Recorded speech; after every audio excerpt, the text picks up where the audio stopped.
Don't turn around. Higher up. The back of the head. Come on, let's go. Hurry up.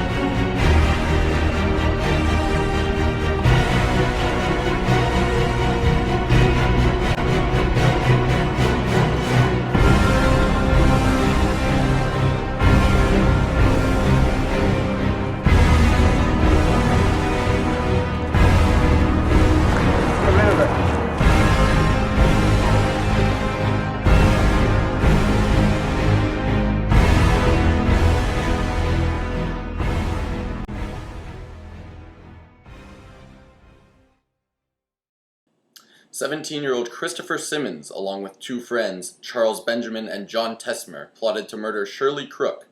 The date was September 8, 1993 when the plan was carried out. Upon turning 18, Simmons was sentenced to death by the state of Missouri. Simmons argued that the mentally insane are protected from the death penalty. So should be the case with any person who commit a crime such as first-degree murder before they reach adulthood." Listed in the Bill of Rights, the Eighth Amendment to the Constitution protects against cruel and unfair punishments subjugated by the courts, and the 14th Amendment states that no state shall, quote, "deprive any person of life, liberty, or property without due process of law, nor deny to any person within its jurisdiction the equal protection of the law." The Supreme Court ruled in opposition of previous case Stanford v. Kentucky that argued the legality of capital punishment for 16 and 17-year-olds. Ultimately, the Supreme Court ruled 5-4 in favor of life without parole for Simmons, with Justice Kennedy casting the deciding vote. Reasons for this decision include the court's findings that juveniles lack the maturity and sense of responsibility compared to that of an adults, and juveniles are more vulnerable to negative influences and outside pressures, subjugating them toward bad decision-making. This is something the court deemed to be caused from immaturity, therefore legitimizing the ban of capital punishment on juveniles, meaning anyone under the age of 18.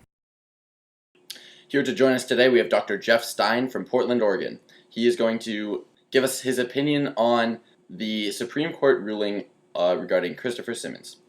Dr. Jeff Stein, what do you think?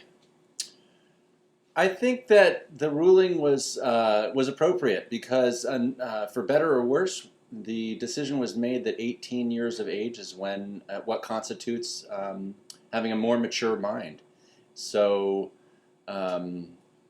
holding people accountable for things they did before that age seems unreasonable. So, I think the Supreme Court made a good decision.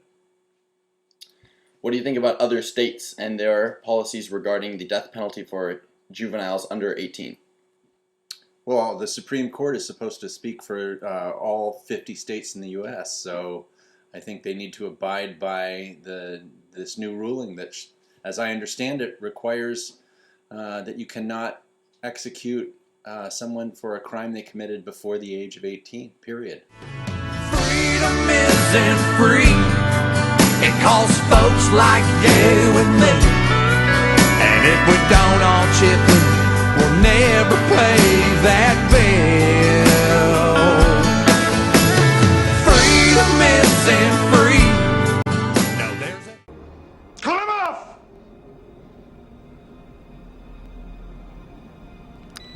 A nod?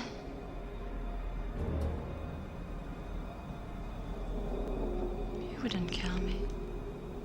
You'd miss me. Yes. Die, fuck!